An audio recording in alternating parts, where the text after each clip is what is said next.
അസ്സലാമു അലൈക്കും വറഹ്മത്തുള്ളാഹി വബറകാതുഹു. ബിസ്മില്ലാ അൽഹംദുലില്ലാ വസ്സലാത്തു വസ്സലാമു അലാ റസൂലില്ലാ. അമ്മാ ബഅദു ഫത്തഖുല്ലാഹ ഇബാദല്ലാഹ്. നമ്മുടെ സഖാഫി സംസാരിക്കുന്നത് പരസ്പര വൈരുദ്ധ്യങ്ങളാണ്. അദ്ദേഹം ആദ്യം എന്താ പറഞ്ഞതെന്ന് പിന്നെ അദ്ദേഹം പറയുമ്പോൾ അദ്ദേഹത്തിന് ബോധ്യം വരുന്നില്ല. ഒരു സാധാരണ നിലവാരത്തിലുള്ള ആളുകൾക്ക് പോലും തിരിച്ചറിയാൻ പറ്റുന്ന വൈരുദ്ധ്യങ്ങളാണ് അദ്ദേഹത്തിൻ്റെ സംഭാഷണത്തിൽ. അദ്ദേഹം പ്രധാനമായിട്ട് പറയുന്നത് അള്ളാഹുവിനോട് ചോദിക്കുന്ന എല്ലാ കാര്യങ്ങളും അമ്പിയാ ഔലിയാക്കളോടും ചോദിക്കാം. മനസ്സിലായില്ലേ? പക്ഷെ എന്താണ്, അവരോട് ചോദിച്ചാലും അള്ളാഹു തന്നെയാണ് തരുന്നതെന്ന് വിശ്വസിക്കണം. അപ്പം ലോകത്ത് ഷിർക്ക് എന്ന് പറഞ്ഞൊരു പരിപാടി ഇല്ല എന്നാണ് മുസ്ലിയാരെ കണ്ടെത്തൽ. അബൂജഹലും മുശ്രിക്കല്ല, അബൂ ലഹബും മുശ്രിക്കല്ല, ഉത്തുബത്തും മുശ്രിക്കല്ല, ഷെയ്ബത്തും മുശ്രിക്കല്ല. കാരണം എന്താ, അവരൊക്കെ ഏത് വലിയനെ വിളിച്ചാലും ഏത് ഇലാഹിനെ വിളിച്ചാലും ഏത് ഷെഫിയാനെ വിളിച്ചാലും അള്ളാഹു ഉത്തരം ചെയ്യുമെന്ന് തന്നെ വിശ്വസിച്ചത്. അള്ളാഹു ആണ് ധന്യനെന്നും ഇവർ ഫുഖറ ആണ് എന്നും തന്നെയാണ് അവർ വിശ്വസിച്ചത്. അള്ളാഹു കൊടുത്ത കഴിവുകൊണ്ട് തങ്ങൾ വിളിച്ചു പ്രാർത്ഥിക്കുന്നവർ തങ്ങളെ സഹായിക്കുമെന്നാണ് അവർ വിശ്വസിച്ചത്. അല്ലാതെ സ്വയം കഴിവുകൊണ്ട് സഹായിക്കുമെന്ന് ഏത് ഇലാഹിനെ കുറിച്ചാണ് മക്കാ മുശ്രിക്കുകൾ വിശ്വസിച്ചത് എന്ന് മുസ്ലിയാർ വ്യക്താക്കണം. അപ്പം ലോകത്ത് ഷിർക്കില്ല എന്നാണ് മുസ്ലിയാർ ഇവിടെ സ്ഥാപിക്കുന്നത്.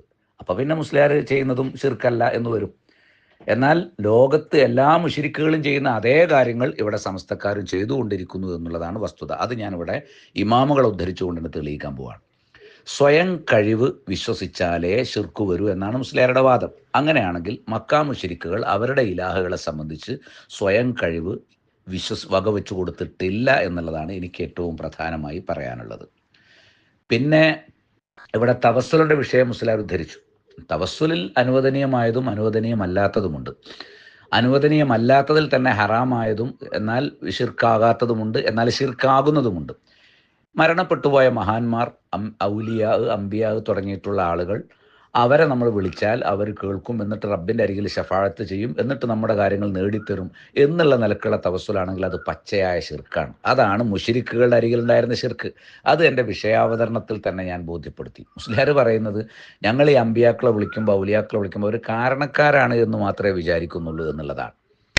എന്നാൽ അതേ വിചാരം അള്ളാഹുവിൽ നിന്ന് സഹായം കിട്ടാനുള്ള കാരണക്കാരായി മാത്രമേ മുശ്രിക്കുകളായ ലോകത്തുടനീളം പരിചയമുള്ള എല്ലാവരും അവരുടെ ഇലാഹുകളോട് ദുആ ചെയ്യുമ്പോൾ, ഇസ്തിഗാസ ചെയ്യുമ്പോൾ വിശ്വാസം വെച്ച് പുലർത്തിയിട്ടുള്ളൂ. അവരുടെ ഇലാഹുകളെ പറ്റി ഹുവലക്, അള്ളാഹുവെ നിനക്കുള്ള ഒരു ഇലാഹാണ് ഞങ്ങൾക്ക് പങ്കാളിയായിട്ട് ഞങ്ങൾ വെച്ചിട്ടുള്ളത്. വമാമലക്ക, ഞങ്ങളുടെ പങ്കാളികൾക്കുള്ള കഴിവുകളെയും നീയാണ് ഉടമപ്പെടുത്തുന്നത്. അപ്പോൾ അള്ളാഹുവിൻ്റെ ഉടമസ്ഥതയിൽ നിന്ന് അള്ളാഹു കൊടുത്ത കഴിവുകൊണ്ട് സഹായിക്കും എന്ന വിശ്വാസത്തിലല്ലാതെ മക്കയിലെ മുശ്രിക്കുകളൊന്നും എന്ത് ചെയ്തിട്ടില്ല, അവരുടെ ഇലാഹുകളോട് ഇസ്തിഗാസ ചെയ്തിട്ടില്ല. പിന്നെ മുസ്ലിയാർ പറയുന്ന രണ്ടാമത്തെ ഒരു വാദം ഇത് ആരാധനയല്ലാണ്. ഞങ്ങൾ കൊടുക്കുന്ന ഇസ്തിഗാസ ആരാധനയല്ല, മക്കാ മുശ്രിക്കിൻ്റെ ആരാധനയാണ്. മക്കാ മുശ്രിക്കിൻ്റെ ഇസ്തിഗാസ എന്തുകൊണ്ട് സൃഷ്ടികൾക്കുള്ള, വിഗ്രഹങ്ങൾക്കുള്ള, മഹാന്മാർക്കുള്ള ആരാധനയാവുമോ അതേ കാരണം കൊണ്ട് സമസ്തക്കാരുടെ ഇസ്തിഗാസയും ആരാധനയാണ്. കാരണം അള്ളാഹു സുബ്ഹാനഹു വ തആല അമ്പിയാക്കൾക്കോ ഔലിയാക്കൾക്കോ അവർ മരണപ്പെട്ടതിന് ശേഷവും അവരെ വിളിച്ചാൽ ആ വിളിക്കുന്നതൊക്കെ കേട്ടിട്ട് ഉത്തരം ചെയ്യാനുള്ള കഴിവ്, കേൾക്കാനും കഴിവ് കൊടുത്തിട്ടില്ല, ഉത്തരം ചെയ്യാനും കഴിവ് കൊടുത്തിട്ടില്ല. ഫലാ യംലിക്കൂന കശ്ഫദുരി അൻകും വലാ തഹ്വീല, ഞാനിവിടെ കേൾപ്പിച്ചു. അവർക്ക് ഒരു ദുരിത നിവാരണമോ ഒരവസ്ഥയ്ക്ക് മാറ്റം വരുത്താൻ അവർക്ക് കഴിയുകയില്ല എന്നാണ്. ഇൻ തദൂഹും ലാ യസ്മഉ ദുആക്കും വലൗ സമീഉ മസ്തജാബു ലക്കും എന്നാണ്. അമ്പിയാ ഔലിയാനെ വിളിക്കുന്നവർക്കും അത് ബാധകമാണ്. ജിന്നിനെ വിളിക്കുന്നതല്ല, വിഗ്രഹങ്ങൾ വിളിക്കുന്നവർക്ക് മാത്രമല്ലല്ലോ. അപ്പോൾ എന്താണ്, അവരത് കേൾക്കുന്നുമില്ല, ഉത്തരം ചെയ്യുന്നുമില്ല. അവർക്ക് കേൾക്കാനും അതേപോലെ തന്നെ റബ്ബിനോട് ശഫാഅത്ത് ചെയ്യാനും അനുമതി കൊടുത്തിട്ടുണ്ട് എന്നത് സമസ്തക്കാരൻ്റെ പിഴച്ച വിശ്വാസമാണ്. അത് മക്കാ മുശ്രിക്കുകൾക്കുള്ള വിശ്വാസമാണ്. അവർ വിചാരിച്ചത് അനുമതി ഉണ്ട് എന്നുള്ള ആൾക്കാണ്, എന്നാൽ അള്ളാഹ് അനുമതി കൊടുത്തിട്ടില്ല. അപ്പോൾ അള്ളാഹു അനുമതി കൊടുക്കാത്ത ശഫാഅത്തിനെയാണ് മക്കാ മുശ്രിക്കുകൾ പ്രതീക്ഷിച്ചത്.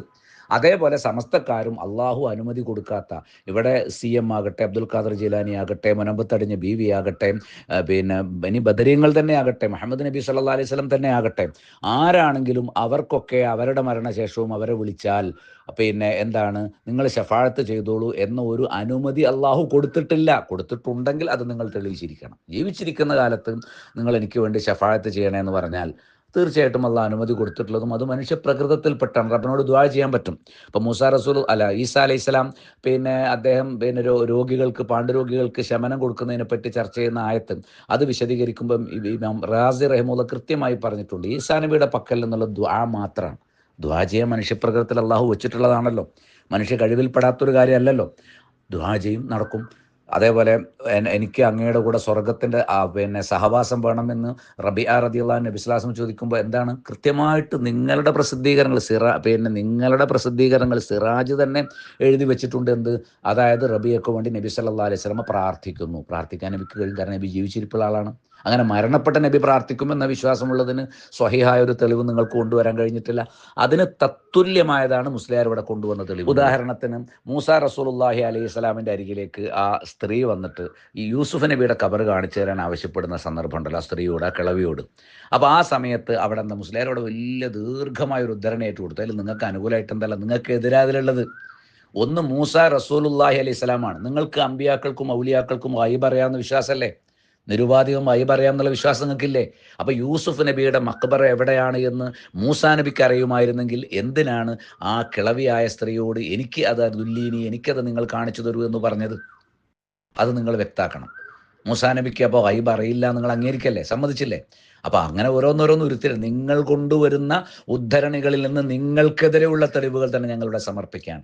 ഇനി രണ്ടാമതായി, അവിടെ ഞാനത് കാണിച്ചു തരാം, പക്ഷേ അവരൊരു ഷർത്ത് വെച്ചു, എന്ത്? എനിക്ക് നിങ്ങളുടെ കൂടെ സ്വർഗത്തിലുണ്ടാവണം എന്ന്. അതിനെന്താ? ജീവിച്ചിരിക്കുന്ന മൂസാ നബിയോട് നിങ്ങളുടെ കൂടെ ഞാൻ സ്വർഗത്തിലുണ്ടാകണം എന്ന് നിങ്ങൾ ദുആ ചെയ്യണം എന്ന് ആവശ്യപ്പെടുന്നതിന് എന്താ? അതിൻ്റെ ഒരു ശൈലി അത് അസ്അലുക മുറാഫഖതക ഫിൽ ജന്ന എന്നതിന് തുല്യമായൊരു പ്രയോഗമാണ്. മൂസാ നബി തീർച്ചയായിട്ടും അവർക്ക് വേണ്ടി എന്താണ്? സ്വർഗത്തിന് വേണ്ടി ദുആ ചെയ്തു. ആ ദുആ അല്ലാതെ മൂസാ നബിക്ക് സ്വർഗത്തിലാക്കാൻ പറ്റുമെന്നോ സ്വർഗം ഉറപ്പ് കൊടുക്കാൻ പറ്റുമെന്നോ ഒന്നും ആ വാചകത്തിൽ നിന്ന് കിട്ടൂല. ആ ഹദീസ് സ്വഹീഹാണോ ലൈഫാണെന്നൊക്കെ നമുക്ക് പിന്നെ ചർച്ച ചെയ്താൽ മതിയല്ലോ. നിങ്ങളുടെ വാദം അതിലുണ്ടെങ്കിലല്ലേ അതിൻ്റെ സിഹത്തിനെ പറ്റി ചർച്ച ചെയ്യേണ്ട ഒരു പ്രശ്നമുള്ളൂ. അപ്പോൾ അതുകൊണ്ട് തന്നെ ജീവിച്ചിരിക്കുന്ന മൂസാ നബിയുടെ അരികിൽ വന്നിട്ട് എനിക്ക് സ്വർഗം കിട്ടാൻ നിങ്ങൾ അള്ളാഹുവോട് ദുആ ചെയ്യണം എന്ന് പറഞ്ഞ ഒരു സംഭവം അതെടുത്തു കൊണ്ടുവന്നിട്ട് മൂസാ മരിച്ചുപോയ മൂസാ നബിയെ എനിക്ക് സ്വർഗം കിട്ടണേ എന്ന് പ്രാർത്ഥിച്ച സ്വഹീഹായ ഒരു സംഭവം, അത് മുഹമ്മദ് നബി സല്ലല്ലാഹു അലൈഹി വസല്ലം അംഗീകരിച്ചതാണ് നിങ്ങൾ കൊണ്ടുവരുന്നതെങ്കിൽ തർക്കമില്ലായിരുന്നു. അപ്പം നീണ്ട പോസ്റ്റ് ഇട്ടിട്ടൊന്നും കാര്യമല്ല. അതിൽ വിഷയവുമായി ബന്ധപ്പെട്ട സംഗതികൾ ഉണ്ടായിരിക്കണം. നിങ്ങൾ കൊണ്ടുവന്നതിൽ അതില്ല എന്നാണ് പ്രത്യേകമായി സൂചിപ്പിക്കാനുള്ളത്. അപ്പം ചുരുക്കി പറഞ്ഞാൽ, ഈ നിങ്ങൾ ചെയ്യുന്ന രൂപത്തിലുള്ള മഹാന്മാരോടുള്ള സഹായത്തേട്ടം ശിർക്കല്ല എന്ന നിങ്ങളുടെ വാദം ശരിയല്ലെന്ന് മാത്രമല്ല, അത് അവർക്കുള്ള ഇബാദത്താണ്, അതുകൊണ്ട് തന്നെ അത് ശിർക്കുമാണ്. മൂപ്പര് പറയാണ് അക്സാ ആയത്തിൽ ഹുദൂഇ വത്തദല്ലുലി എന്നാണ്. അങ്ങേയറ്റത്തെ വിനയവും വണക്കവും താഴ്മയും പ്രകടിപ്പിച്ചാൽ മാത്രമേ ഇബാദത്താവുള്ളൂ. അതാണ് മുസ്ലിയാരെ കാണിക്കുന്നത്. നിങ്ങൾ ഈ മക്ബറകളിലും ജാറങ്ങളിലും മഹാന്മാരുടെ അരികിൽ ചെന്ന് അങ്ങേയറ്റത്തെ കീഴ്വണക്കവും താഴ്മയും തന്നെയാണ് കാണിക്കുന്നത്. അവരോട് നിങ്ങൾ കാണിക്കുന്ന ഭക്തി വികാരങ്ങൾ ആ പ്രകാരത്തിലുള്ളതാണ്. അവരെക്കുറിച്ച് നിങ്ങൾ പാടുന്ന പാട്ടുകളും അതിൽ ഉൾക്കൊള്ളുന്ന വരികളും ആ നിലവാരത്തിലുള്ളത് തന്നെയാണ്, യാതൊരു സംശയവുമില്ല. നിങ്ങൾ റുബൂബിയത്ത് വകവെച്ചു കൊടുക്കുന്നുണ്ട്. റുബൂബിയത്ത് വകവെച്ചു കൊടുത്താൽ മാത്രമേ ശിർക്കാവുള്ളൂ.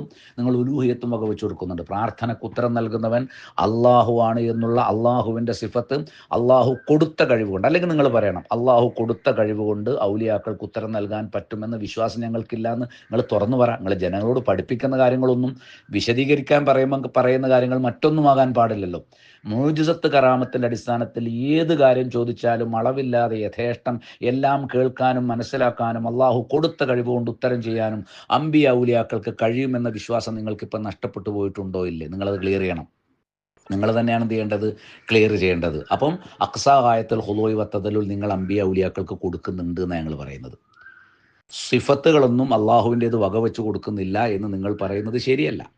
ഞാൻ ധാരാളം ഉദാഹരണങ്ങൾ ആ വിഷയത്തിൽ ഇവിടെ കേൾപ്പിക്കാം. സിഫത്തുകൾ തന്നെ നിങ്ങൾ എന്ത് ചെയ്യുന്നുണ്ട്? വകവെച്ച് കൊടുക്കുന്നുണ്ട്. ഇതാണ് മുസ്തഫൽ ഫൈസി മൊഹീദ്ദീൻ മാലക്കി വ്യാഖ്യാനം എഴുതുമ്പോൾ അദ്ദേഹം പറഞ്ഞ അള്ളാഹ് കാണുന്നത് പോലെ കാണുന്ന പറഞ്ഞ് അമ്പിയ ഔലിയാക്കളെ കുറിച്ച് കേൾക്കുന്നത് പോലെ. എന്താ മുസ്ലിം ഈ പോലെ എന്ന് പറഞ്ഞാൽ? വകവെച്ച് കൊടുക്കലല്ലേ. ഖുർആൻ പറഞ്ഞ ലൈസ കമിസ്ലിഹി ശൈഉൻ വഹുവ സമീഉൽ ബസീർ, അവനെ പോലെ യാതൊന്നുമില്ല, അവനെല്ലാം കേൾക്കുന്നവനും എല്ലാം കാണുന്നവനുമാണെന്ന് അല്ലേ? എന്നാൽ മുസ്തഫൽ ഫൈൽ പറഞ്ഞത് അള്ളാഹ് കാണുന്നത് പോലെ കാണും, കേൾക്കുന്ന പോലെ കേൾക്കുമെന്നൊക്കെ പറഞ്ഞാൽ ആ കാതിനും കണ്ണിനും ദിവ്യശക്തി പകരുക എന്ന് തന്നെയാണ് അതിൻ്റെ അർത്ഥം. അയാൾ എഴുതി വരി നോക്കും. മഹാത്മാക്കൾക്ക് കണക്കും കയ്യുമില്ലാതെ അള്ളാഹു കഴിവ് നൽകും. കണ്ടോ, കണക്കും കയ്യുമില്ല, അള്ളാഹിൻ്റെ കഴിവും കൂടി കൊടുക്കുന്നതായി പറയുന്നത്. അവരുടെ ജീവിതവും മരണവും സമമാണ്. ഖുർആൻ പറയാ പേനോമായസ്തവിൽ അഹിയാവു അല്ലാം വാത്തു സമ അല്ല, മുസ്ലിം പറയാണ് അവരുടെ കയ്യും കണ്ണും കാതും കാലുമെല്ലാം അള്ളാഹു ആകും. നഊദു ബില്ലാഹ്. പിന്നെ പറഞ്ഞ അഥവാ ഈ അംഗങ്ങൾക്കെല്ലാം ദൈവികമായ ശക്തി ലഭിക്കും. കണ്ടോ, ഔലിയാക്കൾക്ക് ദൈവികമായ ശക്തി ഉണ്ട്. അപ്പം റബ്ബ് ചെയ്യുന്ന കാര്യങ്ങൾ തന്നെ അതേ അഫ്ആലുല്ലാഹി തന്നെ ഔലിയാവും ചെയ്യും. അപ്പോൾ അഫ്ആലുള്ള ഔലിയാക്കൾക്ക് ചെയ്യാൻ പറ്റുമെന്ന് പറഞ്ഞാൽ അത് ഫീലിൽ പങ്കു ചേർക്കലല്ലേ? അത് ശിർക്ക്. അല്ലെങ്കിൽ പിന്നെന്താണ് ശിർക്ക്? അദ്ദേഹം പറയാണ് എന്ത്, ദൈവികമായ ശക്തി ലഭിക്കുന്ന ഔലിയാക്കളുടെ അവയവങ്ങൾക്കും അവർ എന്തു ചോദിച്ചാലും അള്ളാഹു നൽകും, അവർ എന്തിനെക്കുറിച്ച് കാവൽ ചോദിച്ചാലും അള്ളാഹു കാവലേകും എന്നിങ്ങനെ നിരവധി ആശയങ്ങൾ ഇവിടെ പ്രകടമാണ്. അള്ളാഹു ഇത്തരം കഴിവുകൾ നൽകുന്ന മഹാത്മാക്കൾക്ക് എവിടെ നിന്ന് ആര് എങ്ങനെ വിളിച്ചാലും സഹായിക്കാൻ കഴിയുമെന്ന കാര്യത്തിൽ ഒരു യഥാർത്ഥ വിശ്വാസിക്ക് സംശയിക്കാനില്ല, ഒരു മുനാഫിക്കിന് സംശയിക്കാനില്ല എന്നാണ് ഞങ്ങൾ സലഫികൾക്ക് പറയുന്നത്. ഒരു വിശ്വാസി അങ്ങനെയൊക്കെ വിശ്വസിക്കുകയല്ല. ഇനി നിങ്ങൾ സ്മരണയിൽ എഴുതി എന്താ, ഈ ഹദീസിൽ കാത് ഞാനാകുമെന്ന് പറഞ്ഞതിൻ്റെ താല്പര്യം അവൻ്റെ കാതിൻ്റെ സ്ഥാനത്ത് അള്ളാഹു തആലയാണ് എന്നല്ലല്ലോ, അത് അസംഭവ്യമാണ്. അതിൻ്റെ ഉദ്ദേശം അള്ളാഹു കേൾക്കുന്നത് പോലെ സ്ഥലശബ്ദ വ്യത്യാസം എന്നെ കേൾക്കാൻ സാധിക്കും. കണ്ടോ, നിങ്ങൾ അള്ളാഹുവിൻ്റെ സിഫത്ത് വകവെച്ചു കൊടുക്കുകയാണ് ഔലിയാക്കൾക്ക്. ഇനി ജീലാനി സപ്ലിമെന്റിൽ എഴുതി എന്താ, കയ്യും കാലും കണ്ണും കാതും എല്ലാം അള്ളാഹു ആകുമെങ്കിൽ ആരെയും എപ്പോഴും എവിടെ വെച്ചും സഹായിക്കാൻ സാധിക്കുമെന്നതിൽ സംശയം എന്തിരിക്കുന്നു. കണ്ടോ, ആരെയും എവിടെയും എങ്ങനെ എവിടെ വെച്ചും സഹായിക്കാൻ കഴിയുക എന്നുള്ളത് റബ്ബിൻ്റെ സിഫത്താണ്. അത് നിങ്ങൾ ഔലിയാക്കൾക്ക് വകവെച്ചു കൊടുക്കും, നിങ്ങൾ എഴുതി വെച്ചിരിക്കുന്നു. അപ്പോൾ അള്ളാഹു സഹായിക്കുന്നത് പോലെ ഈ അടിമക്കും സഹായിക്കാൻ സാധിക്കും. ഇത് ഖുർആനിലെ വലൈസ കമിസ്ലിഹി ശൈഉൻ വഹുവ സമീഉൽ ബസീർ എന്ന ആയത്തിൻ്റെ ഘടകവിരുദ്ധമാണ്, പച്ചയായ ശിർക്കാണ്. സമസ്തക്കാരൻ ശിർക്കൻ വിശ്വാസമാണ് പ്രചരിപ്പിക്കുന്നതും കൊണ്ടു നടക്കുന്നതും. ഇനി മുസ്ലിയാർ പറയാണ് അൽ ഖുദ്റത്തുൽ ഇലാഹി, അങ്ങനെ ദൈവികമായ കഴിവ് എന്ന് പറഞ്ഞ കഴിവൊന്നും ഇല്ല. എല്ലാ കഴിവും അള്ളാഹുവിനെല്ലാം കഴിയും. അതായത് സൃഷ്ടികൾ ചെയ്യുന്നതും അള്ളാഹുവിന് കഴിയും. നല്ല തമാശയാണ്. സൃഷ്ടികളുടെ കഴിവ് അള്ളാഹു കൊടുക്കുന്നതാണ് എന്ന കാര്യത്തിൽ ഇവിടെ തർക്കമില്ലല്ലോ. പക്ഷേ അള്ളാഹു മാത്രം ചെയ്യുന്നത് എന്ന് പറഞ്ഞ ചില സംഗതികളുണ്ട് മുസ്ലിയാരെ. അങ്ങനെ ഒന്നും ഇല്ലെങ്കിൽ ഇല്ല എന്ന് ഇവിടെ തുറന്നു പറയണം. അങ്ങനെ ഒന്നും ഉണ്ടെങ്കിൽ അതേതാണ് എന്ന് നിങ്ങൾ വ്യക്താക്കും വേണം. കാരണം നിങ്ങളുടെ ഇമാമുകൾ പറഞ്ഞതിനെന്താ, നിങ്ങളുടെ പല തവസ്സുൽ വാദങ്ങളെയും ന്യായീകരിച്ച പണ്ഡിതനാണ് ഇമാം തൂഫി. അദ്ദേഹത്തിൻ്റെ ഇർഷാദാത്തുൽ ഇലാഹിയയിൽ ഇമാം ജസരി ഉദ്ധരിച്ചുകൊണ്ടാവും സലഫികളുടെ വിശദീകരണം, മുഹമ്മദ് നബിയെ കാരുണ്യം ചൊരിയണേ തുടങ്ങിയിട്ടുള്ള പ്രാർത്ഥനകൾ അത് കടുത്ത ഷിർക്കാണ് എന്ന് സലഫികൾ പറഞ്ഞപ്പോൾ അത് ഷിർക്കു തന്നെയാണ് എന്ന് ആ വാദം എടുത്തു കൊടുത്തിട്ട് അതിന് മറുപടിയായിട്ട് അത് അംഗീകരിക്കുകയാണ് ഇമാം തൂഫി. എന്നിട്ട് അദ്ദേഹം പറഞ്ഞെന്താ, അദ്ദേഹത്തിൻ്റെ അൽ ഇർഷാദാത്തുൽ ഇലാഹിയ ഫിൽ മബാഹിസുൽ ഉസൂലിയ എന്ന് പറയുന്ന കൃതിയിൽ പറയുന്നു, അന്നമാ ദക്കർത്തുമുഹു, അതായത് മുഹമ്മദ് നബിയെ കാക്കണേ, മുഹമ്മദ് നബിയെ കാരുണ്യം ചൊരിയണേ, സമ്പത്ത് നൽകണേ എന്നിങ്ങനെ ദുആ ചെയ്യുന്നത് ഷിർക്കാണ് എന്ന കാര്യം അംറുൻ മുജ്മിഉൻ അലൈഹി, അത് ഇജ്മാ ഉള്ള കാര്യമാണ്. മഅലൂമുൻ ഇൻദ സഗീറിൽ മുസ്ലിമീന, അത് കുട്ടികൾക്ക് പോലും അറിയാം, മുസ്ലിങ്ങൾ അതിന് വലിയ വിവരമൊന്നും വേണ്ട. ഫളലൻ അൻ കബീരിഹി, വലിയവരെ വിട്ട്. അന്നൽ മഖ്ലൂഖ അലൽ ഇത്ലാഖ് ലാ യുത്ലബു മിൻഹു, അതുകൊണ്ട് ഒരു സൃഷ്ടിയോട് എന്താണ് നിരുപാധികം ചോദ്യങ്ങളൊന്നും ചോദിച്ചു സൃഷ്ടികളോട് ചോദിക്കുക അവരുടെ പ്രകൃതത്തിൽപ്പെട്ട കാര്യങ്ങളാണ്. എല്ലാ കാര്യങ്ങളും ചോദിക്കാൻ പറ്റൂല, എല്ലാ കാര്യവും റബ്ബിനോട് മാത്രമേ ചോദിക്കാൻ പറ്റൂ. നിങ്ങളിവിടെ പറഞ്ഞെന്താ, എല്ലാ കാര്യങ്ങളും ഔലിയാക്കളോട് ചോദിക്കാം, എന്നാൽ നിരുപാധികമായ ചോദ്യം സൃഷ്ടികളോട് പാടില്ല. വലാ യുൻസബു ഇലൈഹി, സൃഷ്ടികളിലേക്ക് ചേർക്കപ്പെട്ടുകൂടാ. ഫിഅലു മഖ്തസ്സത്തിൽ ഖുദ്റത്തുൽ ഇലാഹിയത്തു ബിഹി, ഇലാഹിയായ കഴിവിൽ പ്രത്യേകമായ കാര്യങ്ങൾ പ്രവർത്തിക്കുന്നത് സൃഷ്ടികളിലേക്ക് ചേർക്കാൻ പാടില്ല.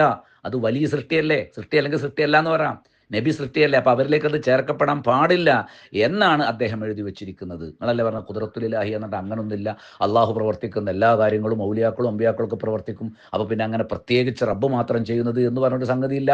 റബ്ബ് ചെയ്യുന്ന എല്ലാ കാര്യങ്ങളും അത് സൃഷ്ടികൾക്കും അള്ളാഹു കഴിവ് കൊടുത്താൽ ചെയ്യാൻ പറ്റുന്നല്ലേ നിങ്ങളെ വാദം. എന്നാൽ അള്ളാഹ് അങ്ങനെ കഴിവ് കൊടുക്കാത്തത് ഉണ്ട് എന്ന് അവിടെ പറയുന്നത് ഉണ്ട് എന്നാണ് ഈ തൂഫി പറയുന്നത്.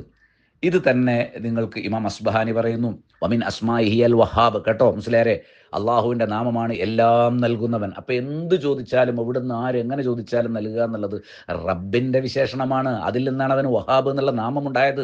ഉദാഹരണത്തിന് യഹബുൽ ആഫിയത്ത, അള്ളാഹു ആഫിയത്തിന് നൽകുന്നു. വലാ യഖ്ദിറുൽ മഖ്ലൂഖു അൻ യഹബഹ, ഒരു സൃഷ്ടിക്ക് ആഫിയത്ത് നൽകാൻ കഴിയില്ല.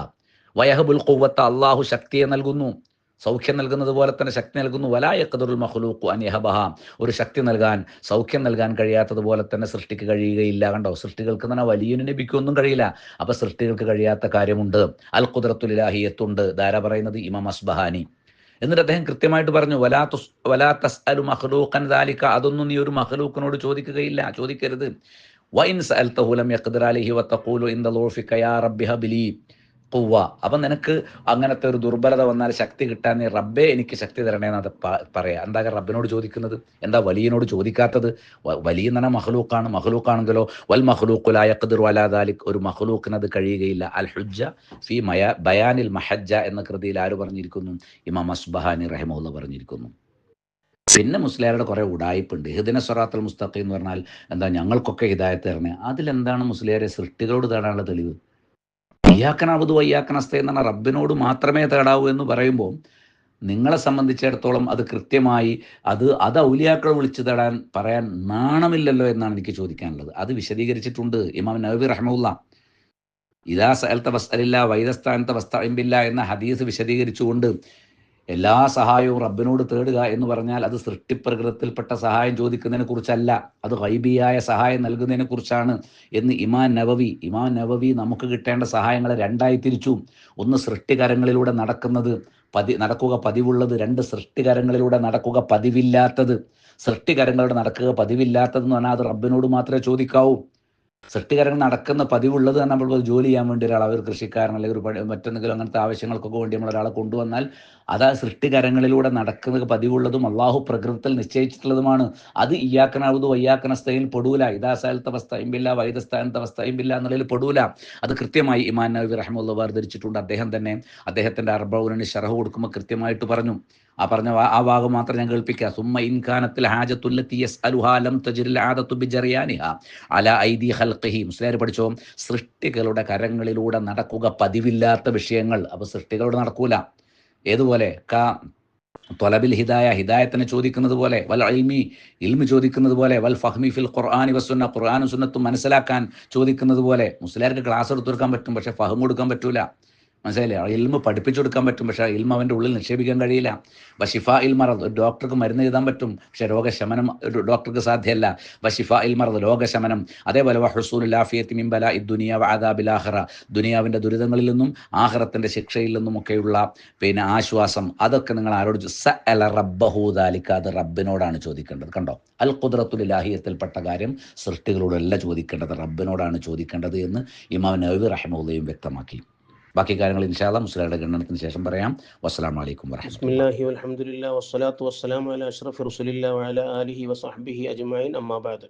നമ്മുടെ ശംസുദ്ദീൻ മൗലവി അദ്ദേഹത്തിൻ്റെ വിഷയാവതരണത്തിൻ്റെ ഭാഗവും ഉപയോഗപ്പെടുത്തിയത് അമ്പിയാക്കളുടെ മുഅ്ജിസത്തിനെയും ഔലിയാക്കളുടെ കറാമത്തിനെയും ദുനിയാവിൽ മാത്രം ചുരുക്കിക്കെട്ടി ആഖിറത്തിൽ മരണത്തിന് ശേഷം അവർക്കത് മുറിഞ്ഞു പോകുമെന്ന് സ്ഥാപിക്കാൻ വേണ്ടിയായിരുന്നു. എന്നാൽ അതിനുവേണ്ടി അദ്ദേഹം ഇമാം നവവിയുടെ ബുസ്താനുൽ ആരിഫീനിൽ നിന്ന്, ഇമാം മഖ്രീസിയുടെ തൻ്റെ ഇംതാഉൽ അസ്മാ എന്ന കിതാബിൽ നിന്നും ഉദ്ധരണികൾ കൊണ്ടുവന്നിട്ടുണ്ട് തെളിവായിട്ട്. പക്ഷേ ആ രണ്ട് ഉദ്ധരണികളിലും ഒരിക്കലും മരണത്തിന് ശേഷം മുഅ്ജിസത്ത് അല്ലെങ്കിൽ കറാമത്ത് മുറിഞ്ഞു പോകുമെന്ന് പറയുന്നേയില്ല. ഇമാമുകളുടെ പേരിൽ മൗലവി കളവ് പറയുകയാണ് ചെയ്തത്. കാരണം ഇമാം മഖ്രീസിയുടെ ഉദ്ധരണിയിൽ അദ്ദേഹം കൊണ്ടുവന്നതിൽ തന്നെ അവസാന ഭാഗം അദ്ദേഹം മനഃപൂർവ്വം വായിക്കാതെ പോയതായിരിക്കാം. വഖയ്യിദ ബിദാറു തക്ലീഫി, ദാറു തക്ലീഫ് കൊണ്ട് ഖൈദാക്കി മുഅ്ജിസത്ത്, അതായത് ദുനിയാവിൽ മാത്രമേ മുഅ്ജിസത്ത് ഉണ്ടാവുകയുള്ളൂ എന്ന് പറഞ്ഞു. അതിന്റെ കാരണം പറയുകയാണ്, ലിഅന്നമാ കാന ഫിൽ ആഖിറത്തി മിൻ ഖിലാഫിൽ ആദത്തി, കാരണം ആഖിറത്തിൽ ഉണ്ടാകുന്ന അസാധാരണമായ സംഭവങ്ങൾ, കാര്യങ്ങൾ ലാ യകൂനു മുഅ്ജിസത്തൻ, അത് മുഅ്ജിസാവുകയില്ല. എന്താണ് ആ പറഞ്ഞതിന്റെ അർത്ഥം? ആഖിറത്തിൽ അസാധാരണമായ കാര്യങ്ങൾ അമ്പിയാക്കളിൽ നിന്ന് ഉണ്ടാവുകയില്ല എന്നാണോ? ഒരിക്കലുമല്ല, ഉണ്ടാകും. പക്ഷെ അതിന് മുഅ്ജിസത്ത് എന്ന് സാങ്കേതികമായി പറയാൻ പറ്റില്ല. കാരണം എന്തുകൊണ്ട്? കാരണം മുഅ്ജിസത്ത് എന്നാൽ ഒരു നുബുവത്തിനെ വാദിക്കുന്ന പ്രവാചകന്റെ സിദ്ഖിനെ വെളിവാക്കാൻ വേണ്ടി ദുനിയാവിൽ മാത്രം, ദാറു തക്ലീഫിൽ മാത്രം ഉണ്ടാകുന്ന അസാധാരണ കാര്യങ്ങൾക്കാണ് മുഅ്ജിസത്ത് എന്ന് സാങ്കേതികമായി പറയുക. മരണപ്പെട്ട് കഴിഞ്ഞാൽ നുബുവത്തിനെ വാദിക്കലില്ലല്ലോ. അതുകൊണ്ട് ആഖിറത്തിൽ വെച്ചുണ്ടാകുന്ന അസാധാരണ സംഭവങ്ങൾക്ക് മുഅ്ജിസത്ത് എന്ന് സാങ്കേതികമായി പറയില്ല എന്നാണ് ഇമാം മഖ്രീസി പറഞ്ഞത്. അല്ലാതെ ആഖിറത്തിൽ എത്തിക്കഴിഞ്ഞാൽ മരണപ്പെട്ടതോടുകൂടെ അവരുടെ മുഅ്ജിസത്ത് മുറിയും എന്നല്ല. ഇതുപോലെ തന്നെയാണ് ഇമാം നവവിയുടെ ബുസ്താനുൽ ആരിഫിലും ഉള്ളത്. ബുസ്താനുൽ ആരിഫീനിൽ മുഅ്ജിസത്തിന്റെയും കറാമത്തിന്റെയും നിബന്ധനകൾ പറഞ്ഞതിന് ശേഷം റിസാലത്തുൽ ഖുശൈരിയയിൽ നിന്ന് ഇമാം ഖുശൈരിയുടെ വാക്കുകൾ ഇമാം നവവി ഉദ്ധരിക്കുകയാണ്. എന്നിട്ട് പറയുകയാണ്, ഫൽ കറാമത്തു ഫിഅലുൻ ലാ മഹാലത വഹുവ നാഖിദുൽ ലിൽ ആദതി വതഹ്സുലു ഫീ സമനി തക്ലീഫ്.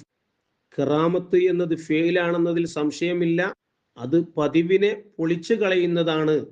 അതായത് പതിവിന് വിപരീതമായി ഉണ്ടാകുന്ന അസാധാരണ കാര്യമാണ്.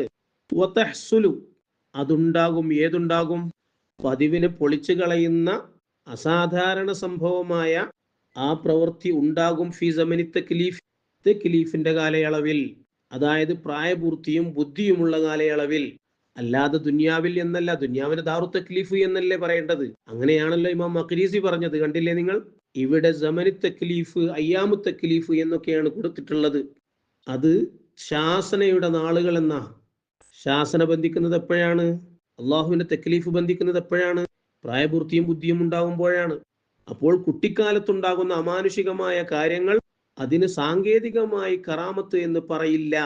അതുപോലെ തന്നെ ഭ്രാന്തനായ ഒരാളിൽ നിന്ന് അദ്ദേഹം വലിയായിരിക്കാം, പക്ഷെ അദ്ദേഹത്തിന് ഭ്രാന്ത് പിടിപെട്ടാൽ ആ സമയത്തുണ്ടാകുന്ന അസാധാരണ സംഭവങ്ങൾക്കും കറാമത്ത് എന്ന് സാങ്കേതികമായി പറയില്ല എന്നാണ് ഇമാം നവവി ഇമാം കുശൈരിയെ ഉദ്ധരിച്ച് ബുസ്താനുൽ ആരിഫീനിൽ പറയുന്നത്. ഒരിക്കലും മരണശേഷം കറാമത്തുണ്ടാകൂല എന്നല്ല പറയുന്നത്, മരണശേഷം മുഅ്ജിസത്തുണ്ടാകൂല എന്നുമല്ല പറയുന്നത്. സാങ്കേതികമായി ആ പേര് പറയാൻ പറ്റില്ല എന്ന് മാത്രമാണ് അവിടെ പറയുന്നത്. പിന്നെ മുഅ്ജിസത്ത്, കറാമത്ത് ഈ വിഷയം ഒരിക്കലും ഇസ്തിഗാസയുമായി ബന്ധപ്പെട്ടതല്ല. എന്റെ വാദത്തിൽ അങ്ങനൊന്നും എഴുതിയിട്ടുമില്ല. അതുകൊണ്ട് തന്നെ അതിനെക്കുറിച്ച് കൂടുതൽ ചർച്ച ചെയ്യേണ്ടതില്ല. നമുക്ക് മറ്റു വിഷയങ്ങളിൽ പിന്നീട് അങ്ങോട്ട് നമ്മുടെ ശംസുദ്ദീൻ മൗലവി സമസ്തക്കാരായ സുന്നികളെ മക്കാ മുശ്രിക്കീങ്ങളോട് താരതമ്യപ്പെടുത്താനുള്ള വിഫല ശ്രമങ്ങൾ നടത്തിക്കൊണ്ടിരിക്കുകയാണ്.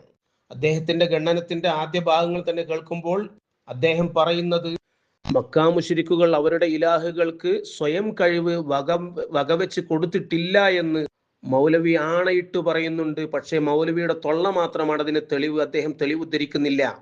സ്വയം കഴിവ് വകവെച്ച് കൊടുത്തിട്ടുണ്ട് എന്നതിന് തെളിവുണ്ട് മൗലവി. നിരവധി ആയത്തുകളിൽ നിന്ന് അത് നമുക്ക് മനസ്സിലാക്കാൻ പറ്റും. നിങ്ങൾ തന്നെ ഇവിടെ ഓതിയ ഒരു ആയത്തുണ്ടല്ലോ,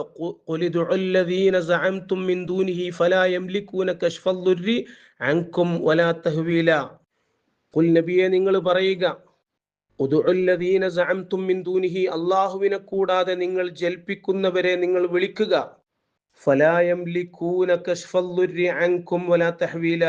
അവർ നിങ്ങളെ തൊട്ട് പ്രയാസം നീക്കലിനെയോ അവസ്ഥക്ക് മാറ്റം വരുത്തലിനെയോ അവർ ഉടമയാക്കുന്നില്ല. ഇവിടെ അള്ളാഹു പ്രവാചകരോട് മുശ്രിക്കുകളോട് പറയാണ്. എന്താ പറയുന്നത്? ഫലാ യംലികൂന കശ്ഫദ്ദുരി അൻകും വലാ തഹ്വീല, അവർ നിങ്ങളുടെ പ്രയാസങ്ങളെ നീക്കലിനെയോ അവസ്ഥക്ക് മാറ്റം വരുത്തലിനെയോ ഉടമയാക്കുന്നില്ല. ഇങ്ങനെ തന്നെയാണോ അവർ മക്കാ മുശ്രിക്കുകൾ വിശ്വസിച്ചിരുന്നതെങ്കിൽ എന്ന് പറഞ്ഞാൽ ഉപകാരവും ഉപദ്രവവും സ്വയം അവർ ചെയ്യല്ല ഉടമയാക്കുന്നില്ല എന്നാണ് അവർ വിശ്വസിച്ചിരുന്നെങ്കിൽ എന്തിനാണ് അവരോട് ഇങ്ങനെ പറയേണ്ട കാര്യം? അതുകൊണ്ട് തന്നെ നമുക്ക് മനസ്സിലാക്കാൻ പറ്റും, മക്കാ മുശ്രിക്കുകൾ വിശ്വസിച്ചിരുന്നത് പ്രയാസങ്ങൾ അകറ്റാനും അവസ്ഥകൾക്ക് മാറ്റം വരുത്താനും അവർ വിളിക്കുന്ന ഇലാഹുകൾക്ക് സാധിക്കും, അതിനെ ഉടമയാക്കുന്നവരാണ് എന്ന് അവർ വിശ്വസിച്ചിരുന്നു. അതുകൊണ്ടാണ് റസൂലുള്ളാഹി സ്വല്ലല്ലാഹി അലൈഹി വസല്ലം തങ്ങളോട് അല്ലാഹു തആല പറഞ്ഞത്, നബിയെ പറയൂ, അങ്ങനെ അവർ ഉടമയാക്കുന്നില്ല എന്ന് പറഞ്ഞോളൂ. അപ്പോൾ ഈ ആയത്ത് തന്നെ തെളിവാണ്, സ്വയം കഴിവ് അവർ മക്കാ മുശ്രിക്കുകൾ അവർ ആരാധിച്ചിരുന്ന ഇലാഹുകൾക്ക് വകവെച്ചു കൊടുത്തിരുന്നു എന്നതിന്. ഇനി മുഫസ്സിറുകൾ, മഹാനായ ഇമാമുർ റാസി വളരെ വ്യക്തമായി തന്നെ പറയുന്നുണ്ട്, വതിൽക സിഫാത്തുല്ലതി തഖയ്യലുഹാ ഫി അസ്നാമിഹിം അന്നഹാ തദുറു വതൻഫഉ വതശ്ഫഉ ഇൻദല്ലാഹി ബിഗൈരി ഇദ്നിഹി. മക്കാ മുശ്രിക്കുകൾ അവരുടെ വിഗ്രഹങ്ങളിൽ സങ്കല്പിച്ചിരുന്ന വിശേഷണങ്ങൾ അന്നഹാ തദുറു വതൻഫഉ വതശ്ഫഉ ഇൻദല്ലാഹി ബിഗൈരി ഇദ്നിഹി, അല്ലാഹുവിന്റെ അനുമതി കൂടാതെ തന്നെ അവർ അല്ലാഹുവിങ്കൽ ശുപാർശ ചെയ്യും, ഉപകാരവും ഉപദ്രവവും ചെയ്യുമെന്നായിരുന്നു. അള്ളാഹുവിന്റെ അനുമതി ഇല്ലാതെ അവർക്ക് എവിടുന്നതിന് കഴിവ് കിട്ടും? അവരുടെ സ്വയം കഴിവാണ്. ഈ വിശ്വാസമായിരുന്നു മക്കാ മുശ്രിക്കുകൾക്കുണ്ടായിരുന്നു എന്ന് ഇമാമുർ റാസി പറയുന്നു. മൗലവി പറയുന്നു അങ്ങനെ ഒരു വിശ്വാസം അവർക്കില്ല എന്ന്. ഇനി രണ്ടാമതായി മക്കാ മുശ്രിക്കുകളുമായി സുന്നികളെ താരതമ്യം ചെയ്യാൻ മൗലവി എടുത്തുദ്ധരിക്കുന്ന വാക്കെന്താണ്? മക്കാ മുശ്രിക്കുകൾ അവർ പ്രാർത്ഥിച്ചിരുന്ന അല്ലെങ്കിൽ ആരാധിച്ചിരുന്ന ദൈവങ്ങൾക്ക് ഇലാഹാണെന്ന് അവർ വിശ്വസിച്ചിരുന്നില്ല, മറിച്ച് അള്ളാഹുവിലേക്ക് അടുപ്പിക്കുന്നവരും അള്ളാഹുവിലേക്ക് അവർക്ക് വേണ്ടി ശുപാർശ ചെയ്യുന്നവരുമാണ് എന്നാണ് അവർ വിശ്വസിച്ചിരുന്നത്. സുന്നികളും അതേപോലെ തന്നെയാണ് വിശ്വസിക്കുന്നത്.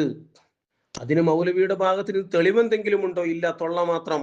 എന്നാൽ മക്കാ മുശ്രിക്കുകൾ മാ നഅ്ബുദുഹും ഇല്ലാ ലിയുഖർരിബൂനാ ഇലല്ലാഹി സുൽഫാ എന്നും ഹാഉലായി ശുഫാഉനാ ഇൻദല്ലാഹി എന്നും പറയാറുണ്ട്. ഞങ്ങൾ ഇവർക്ക് ആരാധിക്കുന്നത് അള്ളാഹുവിലേക്ക് അടുപ്പിക്കാൻ വേണ്ടിയാണ്, അതുപോലെ ഞങ്ങൾ ആരാധിക്കുന്ന ഈ ദൈവങ്ങൾ അവർ ഞങ്ങൾക്കുള്ള ശുപാർശകരാണ്, അള്ളാഹുവിന്റെ അടുത്ത് ശുപാർശകരാണ് എന്ന് അവർ പറയുന്നു. സുന്നികളും ഇതുപോലെ തന്നെയാണ് പറയുന്നത് എന്നാണ് വാദം. യഥാർത്ഥത്തിൽ മഹാനായ ഇമാം റാസി മന്ദല്ലദി യശ്ഫഉ ഇൻദഹു ഇല്ലാ ബിഇദ്നിഹി എന്ന ആയത്തിന്റെ തഫ്സീറിൽ അള്ളാഹുവിന്റെ അനുമതിയില്ലാതെ അള്ളാഹുവിങ്കൽ ശുപാർശ ചെയ്യുന്നവൻ ആരുണ്ട് എന്ന ആയത്തിന്റെ തഫ്സീറിൽ പറയുകയാണ്, വദാലിക അന്നൽ മുശ്രിക്കീന കാനൂ യസ്അമൂന അന്നൽ അസ്നാമ തശ്ഫഉ ലഹും മന്ദല്ലദി യശ്ഫഉ ഇൻദഹു ഇല്ലാ ബിഇദ്നിഹി. അള്ളാഹുവിന്റെ അനുമതിയില്ലാതെ അള്ളാഹുവിങ്കൽ ശുപാർശ ചെയ്യുന്നവൻ ആരുണ്ട് എന്ന് അള്ളാഹു ചോദിക്കാനുള്ള കാരണം മുശ്രിക്കീങ്ങൾ അവരുടെ വിഗ്രഹങ്ങൾ അവർക്ക് വേണ്ടി ശുപാർശ ചെയ്യും എന്ന് അവർ വിശ്വസിച്ചിരുന്നു. എങ്ങനെ ശുപാർശ ചെയ്യുമെന്ന്? ബിഇദ്നിഹി ഇല്ലാ ബിഇദ്നിഹി, അള്ളാഹുവിന് അനുമതി ഇല്ലാതെ തന്നെ ശുപാർശ ചെയ്യുമെന്ന് വിശ്വസിച്ചിരുന്നു. അതുകൊണ്ടാണ് അള്ളാഹു താല ചോദിച്ചത്, അള്ളാഹുവിന് അനുമതി ഇല്ലാതെ ആരുണ്ട് ശുപാർശ ചെയ്യുന്നവൻ? അപ്പോൾ മക്കാ മുശ്രിക്കീങ്ങൾ സുന്നികൾ വിശ്വസിച്ചതുപോലെ അല്ല വിശ്വസിച്ചത്. അള്ളാഹുവിന്റെ അനുമതി ഇല്ലാതെ തന്നെ അള്ളാഹുവിൽ ശുപാർശ ചെയ്യും, അള്ളാഹുവിലേക്ക് അടുപ്പിക്കുമെന്നാണ് മക്കാ മുശ്രിക്കീങ്ങൾ വിശ്വസിച്ചത്. എന്നാൽ സുന്നികളോ അള്ളാഹുവിന് അനുമതിയോടുകൂടെ ശുപാർശ ചെയ്യുമെന്നാണ് വിശ്വസിക്കുന്നത്. അത് പറയുമ്പോൾ മൗലവിയുടെ ഒരു ചോദ്യം, നിങ്ങൾ ഔലിയാക്കൾക്ക്, നിങ്ങളുടെ മഹാന്മാർക്ക് മരണപ്പെട്ടു പോയതിന്റെ ശേഷം നിങ്ങൾക്ക് ഷഫാഅത്ത് ചെയ്യാൻ അനുമതി കൊടുത്തിട്ടുണ്ടോ? അനുമതി കൊടുക്കുകയില്ല എന്ന് മൗലവി തട്ടിവിടുന്നു. തെളിവുകളൊന്നുമില്ല, തൊള്ള മാത്രം. മൗലവി ആദ്യം അനുമതി മുൻകൂട്ടി കൊടുക്കലല്ല, ശുപാർശ ചെയ്യാൻ അവർ ഉദ്ദേശിക്കുന്ന സമയത്ത് അല്ലാഹു തആല അപ്പോൾ അനുമതി കൊടുക്കും. ആഖിറത്തിലെ മുഅ്മിനീങ്ങൾക്ക് ഷഫാഅത്തിന് അവസരമുണ്ട് എന്നതിന് ധാരാളം തെളിവുകൾ, ഹദീസുകളും മറ്റുമൊക്കെ തെളിവുകൾ ഉണ്ട്. നിങ്ങൾ നോക്കൂ, പരിശുദ്ധ ഖുർആനിൽ തന്നെ അല്ലാഹു തആല പറയുന്നത് നോക്കൂ നിങ്ങൾ, മാലിൽ ളാലിമീന മിൻ ഹമീമിൻ വലാ ശഫീഇൻ യുതാഅ. ശിർക്ക് ചെയ്ത് സ്വശരീരങ്ങളോട് അക്രമം കാണിച്ച ആളുകൾക്ക് യാതൊരുവിധ സഹായിയും സ്വീകരിക്കപ്പെടുന്ന രൂപത്തിൽ ശുപാർശ ചെയ്യുന്ന ഒരു ശുപാർശകനും അവർക്കില്ല. അപ്പൊ ശുപാർശകൻ ഇല്ല എന്നുള്ളത് ആരെ തൊട്ടാണ് നിഷേധിച്ചത്? അക്രമികളെ തൊട്ടാണ്, ശിർക്ക് ചെയ്യുന്നവരെ തൊട്ടാണ്. മുഅ്മിനീങ്ങൾക്ക് ഇതിന്റെ മഫ്ഹൂം എന്താണ്? മുഅ്മിനീങ്ങൾക്ക് ആഖിറത്തിൽ സഹായികളുണ്ട്, ശുപാർശകരുണ്ട് എന്നല്ലേ മൗലവി? മാത്രവുമല്ല, ഞാൻ എന്റെ വിഷയാവതരണത്തിൽ തന്നെ ആ വിഷയം സൂചിപ്പിച്ചിട്ടുണ്ടായിരുന്നു. മരണപ്പെട്ടു പോയ മഹാന്മാർ, അവർക്ക് സഹായിക്കാൻ കഴിയുമോ ഇല്ലയോ എന്ന വിഷയം. അവർ സഹായിക്കും, കാരണം അള്ളാഹു അതിന് കഴിവ് കൊടുക്കും. കാരണം അള്ളാഹു തആല എല്ലാറ്റിന്റെ മേലും കഴിവുള്ളവനാണ്. ഇന്നല്ലാഹ അലാ കുല്ലി ഷൈഇൻ ഖദീർ. പിന്നെ ആഖിറത്തിൽ നിന്ന് മഹാന്മാർ സഹായിക്കുക എന്നുള്ളത്, അള്ളാഹു തആല അതിനുള്ള അവർക്കുള്ള കഴിവ് കൊടുക്കുക എന്നത് അംറും മുംകിനാണ്, സംഭവ്യമായ ഒരു കാര്യമാണ്. ഒരിക്കലും അസംഭവ്യമായ കാര്യമല്ല അത്. സംഭവ്യമായ മുംകിനായ ഉമൂറുകളോട് അള്ളാഹുവിന്റെ ഖുദ്റത്തിനെ ബന്ധിക്കും, മുംകിനായ കാര്യങ്ങളോട് അള്ളാഹുവിന്റെ ഖുദ്റത്ത് ബന്ധിക്കൂല എന്നാണ് മൗലവി പറയുന്നതെങ്കിൽ അത് അള്ളാഹുവിന്റെ ജായിസായ സിഫത്തിനെ നിഷേധിക്കലാണ് എന്നും കൂടെ ഞാൻ പറഞ്ഞിരുന്നു.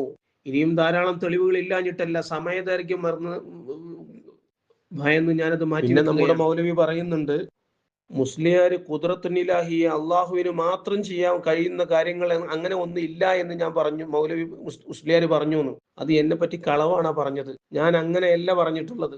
അള്ളാഹുവിന് മാത്രം കഴിയുന്ന കാര്യങ്ങൾ ഇല്ല എന്ന് ഞാൻ പറഞ്ഞിട്ടില്ല. ഞാൻ പറഞ്ഞത് എന്താണ്? എല്ലാ കാര്യങ്ങളും അള്ളാഹുവിന് മാത്രം കഴിയുന്നതാണ് എന്നാണ്. സാധാരണ സൃഷ്ടികളിൽ നിന്നുണ്ടാകുന്ന സഹായവും അതും അള്ളാഹുവിന് മാത്രം കഴിയുന്നതാണ്. അള്ളാഹു തആല സൃഷ്ടികൾക്ക് അതിനുള്ള കഴിവ് കൊടുക്കുമ്പോൾ അവരത് ചെയ്യുന്നു എന്ന് മാത്രം. ഇതുപോലെ തന്നെയാണ് മഹാന്മാരുടെ കാര്യവും. പിന്നെ മൗലവി ഇമാം നവവി റളിയല്ലാഹു അൻഹുവിന്റെയും അതുപോലെ തന്നെ തൂഫിയുടെയും ഒക്കെ ഇബാറത്തുകൾ കൊണ്ടുവന്ന് അള്ളാഹുവിന്റെ മാത്രം കഴിവുകളിൽപ്പെട്ട കാര്യങ്ങൾ മഖ്ലൂക്കിനോട് ചോദിക്കാൻ പാടില്ല എന്ന് പറഞ്ഞുകൊണ്ട് കുറച്ച് ഉദ്ധരണികൾ കൊണ്ടുവന്നിട്ടുണ്ട്. അതിനുള്ള മറുപടി ആ ഉദ്ധരണികളിൽ തന്നെയുണ്ട്. തൂഫിയുടെ ആ ഉദ്ധരണി നോക്കൂ നിങ്ങൾ, അന്നൽ മഖ്ലൂഖ അലൽ ഇത്ലാഖി ലാ യുത്ലബു മിൻഹു. കാരണം ഒരു സൃഷ്ടി മഖ്ലൂഖ്, ആ മഖ്ലൂഖിൽ നിന്ന് നിരുപാധികം തേടപ്പെടുകയില്ല. വലാ യുൻസബു ഇലൈഹി, മഖ്ലൂഖിലേക്ക് നിരുപാധികം ചേർത്തി പറയുകയുമില്ല. ഫൈലുൻ മഖ്തസത്തിൽ ഖുദ്റത്തുൽ ഇലാഹിയത്തു ബിഹി, അള്ളാഹുവിന്റെ മാത്രം കഴിവുകളിൽപ്പെട്ട കാര്യങ്ങളെ നിരുപാധികം ചേർത്തി പറയുകയില്ല, നിരുപാധികം മഖ്ലൂഖിൽ നിന്ന് തേടപ്പെടുകയില്ല എന്നാണ് ഇമാം തൂഫി പറയുന്നത്. അപ്പൊ ഉപാധികളോടെ തേടാൻ പറ്റുമെന്നാണ് അതിൽ നിന്ന് കിട്ടുന്നത്. ഇമാം നവവി റളിയല്ലാഹു അൻഹു പറയുന്നതിന്റെയും ആശയം അങ്ങനെ തന്നെയാണ്. അതായത് തേടപ്പെടുന്ന കാര്യം ഖുദ്റത്തുൽ ഇലാഹിയിൽപ്പെട്ട കാര്യം, അള്ളാഹുവിന്റെ മാത്രം കഴിവുകളിൽപ്പെട്ട കാര്യങ്ങൾ ആ സൃഷ്ടിയിൽ നിന്ന് തന്നെ, അത് സൃഷ്ടി സ്വയം അത് നേടിത്തരും എന്ന വിശ്വാസത്തോടു കൂടി തേടാൻ പാടില്ല. മറിച്ച് ആ മഖ്ലൂക്ക് പ്രാർത്ഥന കൊണ്ടോ ശഫാഅത്ത് കൊണ്ടോ ശുപാർശ ചെയ്തിട്ടോ നേടിത്തരും എന്ന വിശ്വാസത്തോടുകൂടെ ചോദിക്കുന്നതിന് ഇമാം തൂഫിയോ ഇമാം നവവിയോ എതിരല്ല. അതുകൊണ്ടാണ് അന്നൽ മഖ്ലൂഖ അലൽ ഇത്ലാഖി ലാ യുത്ലബു മിൻഹു എന്ന് പറയുന്നത്. നിരുപാധികം തേടപ്പെടൂല എന്ന് പറഞ്ഞത് സോപാധികം തേടും എന്നതിൽ നിന്ന് മനസ്സിലാക്കിക്കൂടെ? നിങ്ങൾ കൊണ്ടുവന്ന ഉദ്ധരണികളിൽ നിന്നാണ് നിങ്ങൾക്കെതിരെ തെളിവ് ഉദ്ധരിക്കുന്നത്, നിങ്ങൾ മനസ്സിലാക്കണം. പിന്നെ ഖുദ്റത്തുൽ ഇലാഹിയിൽപ്പെട്ട കാര്യങ്ങൾ സൃഷ്ടികളോട് തേടിയതിന് ഒരുപാട് തെളിവ്, രണ്ട് തെളിവ് ഞാൻ പറഞ്ഞു. ഒരു സ്വഹീഹായ ഹദീസും ഒരു ഖുർആനിലെ ആയത്തും. ഖുർആനിലെ ആയത്തിനെ മൗലവി തൊട്ടിട്ടില്ല, എന്നാലോ ഹദീസിനെ കുറിച്ച് മൗലവി ഒഴുക്കൻ മട്ടിൽ ദുർവ്യാഖ്യാനം ചെയ്തു പോവുകയാണ് ചെയ്തത്. മൂസാ നബിയുടെ ജനതയിൽപ്പെട്ട വൃദ്ധയായ സ്ത്രീ വ്യക്തമായും സ്വർഗത്തിന് വേണ്ടി വാശി പിടിച്ചു ചോദിച്ചു എന്നല്ല, വാശി പിടിക്കുകയാണ് ചെയ്തത്. അതിനെ മൗലവി കോട്ടിമാട്ടിയിട്ട് മൂസാ നബിയുടെ ജനതയിൽപ്പെട്ട സ്ത്രീ മൂസാ നബിയോട് ദ്വാരക്കാൻ പറഞ്ഞു എന്നാണ് അതിനെ വ്യാഖ്യാനിച്ചത്. മൗലവി, ഞാൻ ചോദിക്കട്ടെ, നിങ്ങൾ ആ ഹദീസ് പൂർണ്ണമായി വായിച്ചു നോക്കിയോ? മൂസാ നബിയോട് ദ്വാരക്കാൻ പറഞ്ഞതാണെങ്കിൽ എന്തിനാണ് മൂസാ നബി അലൈഹി സ്വലാത്തു വസ്സലാം ആ പറഞ്ഞതിനെ വെറുത്തത് എന്തുകൊണ്ട്? ഫകരിഹദാലിക്ക എന്നില്ലേ? മറ്റൊരു റിപ്പോർട്ടിൽ പറയുന്നത് മൂസാ നബിക്ക് അത് പ്രയാസമായി എന്നാ. ദ്വാരക്കാൻ പറഞ്ഞതാണെങ്കിൽ എന്താ പ്രയാസം? ദ്വാരം കൊടുക്കാൻ എന്തെങ്കിലും പ്രയാസം ഉണ്ടോ?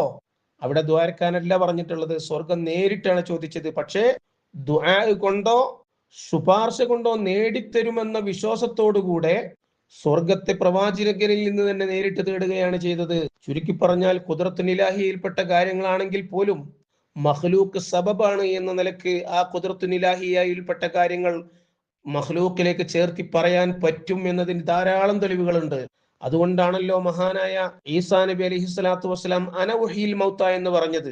മൗലവി തന്നെ പറഞ്ഞു, ഇമാം റാസിയെ ഉദ്ധരിച്ചുകൊണ്ട്, ഈസാ നബി വെള്ളപ്പാണ്ട് രോഗവും കുഷ്ഠരോഗവും ഒക്കെ സുഖപ്പെടുത്തുന്ന വിഷയത്തിൽ മൗലവി തന്നെ പറഞ്ഞു, ഈസാ നബി ദുആ കൊണ്ട് കാരണമാവുകയാണ് ചെയ്തതെന്ന് ഇമാം റാസി പറഞ്ഞിട്ടുണ്ട് എന്ന്.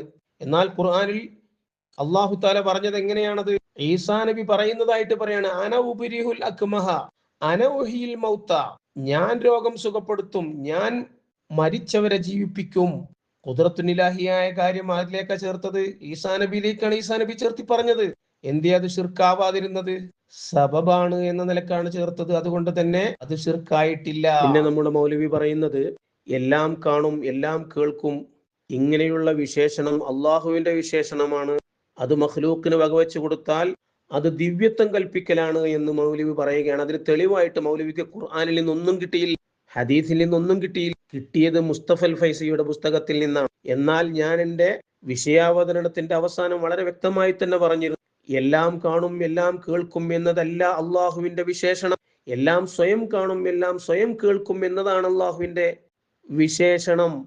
എല്ലാം കാണും എല്ലാം കേൾക്കും എന്നതുപോലെയുള്ള പൂർണ്ണമായിട്ടുള്ള അള്ളാഹുവിന്റെ പ്രവൃത്തി അള്ളാഹു താല മറ്റൊരാൾക്ക് കൊടുക്കുന്നത് കൊണ്ട് യാതൊരു കുഴപ്പവുമില്ല. അള്ളാഹു കൊടുത്തത് ഖുർആനിലുണ്ട്. വമാ അർസൽനാക ഇല്ലാ റഹ്മത്തൽ ലിൽ ആലമീൻ എന്ന് ഞാൻ ഓതിക്കൊണ്ട് പറഞ്ഞു. വിശുദ്ധ ഖുർആനിൽ പ്രവാചകരെ കുറിച്ച് അള്ളാഹു താല റഊഫുൻ റഹീമുൻ എന്ന് പറഞ്ഞിട്ടില്ലേ? അവിടെ റസൂലുള്ളാഹി സ്വല്ലല്ലാഹു അലൈഹി വസല്ലം മാത്രം റഹീമാണ്, കരുണ ചെയ്യുന്നവനാണ് എന്ന് പറഞ്ഞാൽ ഈ ലോകത്തുള്ള എല്ലാവർക്കും കരുണ ചെയ്യുന്നവനാണ് എന്നല്ലേ? ഇത് അള്ളാഹുവിന്റെ വിശേഷണമല്ലേ? നിങ്ങളെ വാദപ്രകാരം എന്ന് ഞാൻ ചോദിച്ചിരുന്നു. മൗലവി കാമാന്നൊരക്ഷരം മിണ്ടിയിട്ടില്ല.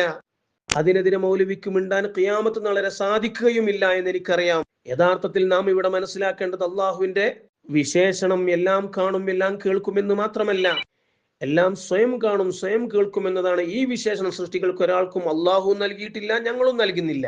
പിന്നെ എവിടെ നിന്നാണ് ഷിർക്ക് വരുന്നത്? പിന്നെ ഞാൻ പറഞ്ഞിരുന്നു, ഷിർക്ക് വരുന്നതിന്റെയും ഇബാദത്ത് ഞങ്ങൾ വിളിക്കുന്നത് ഇബാദത്താകുന്നില്ല എന്നൊക്കെ ഞാൻ പറഞ്ഞിരുന്നു. അതിൻ്റെയൊക്കെ കാരണങ്ങളും പറഞ്ഞിരുന്നു. അതിനെയൊന്നും മൗലവിക്ക് ഗണ്ണിക്കാനോ തൊടാനോ സാധിച്ചിട്ടില്ല. മൗലവി പറഞ്ഞ ഓരോന്നും, മൗലവിയുടെ ഓരോ വാദങ്ങളെയും ഞാൻ ഖുർആനിന്റെയും ഹദീസിന്റെയും വെളിച്ചത്തിൽ തന്നെ ഗണ്ണിച്ചിട്ടുമുണ്ട്. ഇനി മരണപ്പെട്ടവരിൽ നിന്നുള്ള സഹായം കിട്ടുമോ ഇല്ലയോ, അതിനുള്ള തെളിവുകളാണോ വേണ്ടത്? ചോദിച്ചോളൂ. അടുത്ത ചോദ്യ സെഷൻ വരുന്നുണ്ടല്ലോ, നിങ്ങൾക്ക് ചോദിക്കാം. അപ്പോൾ അത് ഞാൻ പറയുകയും ചെയ്യും ഇൻഷാ അള്ളാഹ്. സത്യം മനസ്സിലാക്കാനും അത് പിൻപറ്റാനും അള്ളാഹു നമുക്കൊക്കെ തൗഫീഖ് നൽകുമാറാവട്ടെ. ആമീൻ ബി റഹ്മതിക യാ അർഹമർ റഹീമീൻ.